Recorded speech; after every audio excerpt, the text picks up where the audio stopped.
So I'm Simon Bloor. And I'm Tom Bloor, and our exhibition is The Cities Where We're Going Next. So we've been working together since 2003. Obviously we're twins, so we've been kind of in some ways been working together for longer than that, but we started collaborating in 2003 and we've been making work that's for and about the public realm. So the starting point for this line of thinking, this kind of mix of the play and urban environment, was an exhibition we did in 2009 at Eastside Projects Gallery in Birmingham. We made some sculptures that were kind of like maquettes for failed public art. We had 20 silver birch trees in the gallery space. In the 60s and 70s in Birmingham, there were a lot of housing estates where they put concrete play sculptures in and happened to put silver birch trees. So that was kind of like a starting point for that show. That was the kind of nostalgic thing. That was the stuff that we grew up with. And then this feels like the more contemporary, stalled redevelopment project or that kind of thing that I guess the landscape feels like at the moment.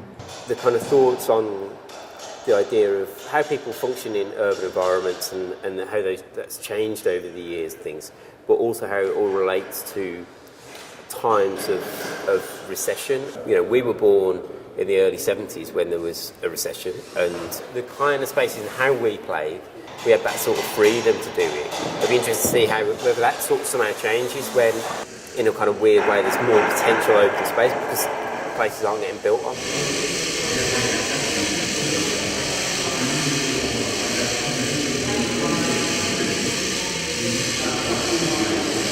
Here we wanted to create something that was kind of like a maze, but then using these tarpaulins that have been cut out to resemble these kind of faces, these ingratiating smile faces, and these are like graffiti, and particularly graffiti when it's kind of rubbed out or washed out, so they're called buffs. It's the idea of abstraction, so it's kind of almost like a pure form of abstraction, but also they're almost like bruises for a city.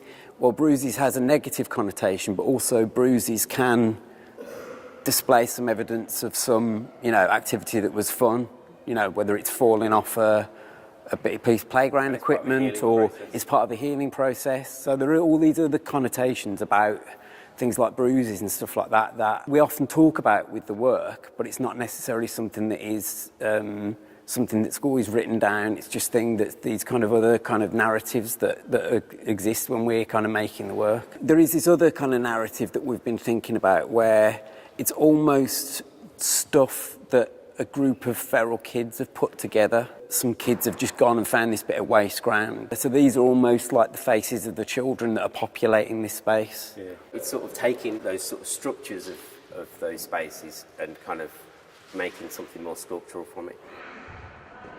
These stanchions, pretty ubiquitous roadside stanchions that we've painted. They look enough like a lot of kind of sort of mid-20th century and kind of later sort of sculptural artwork. We also figured for this show it was kind of nice to give them a kind of function rather than just as sculptural objects. So we sort of came with this idea that you could kind of get sort of magnets and kind of use them as sort of kind of like a magnet version of fuzzy felts, which we used to have when we were kids. There is quite a mix of material, so you've got canvas bought from a shop that sells canvases for artists, and then you've got the kind of materials that already exist in the built environment, and then there's things that replicate the built environment as well, so there is different kind of layers of material kind of thinking, really. So the title is from an interview with Freidberg, who's an American landscape architect who designed a lot of playgrounds in mainly kind of New York and other parts of the States. And he talks about the idea of that if we're going to preserve the kind of wider environment, we have to get used to the idea of living in cities. So cities have to be designed for people to be able to live in. So he talks about the idea of the cities where we're going next.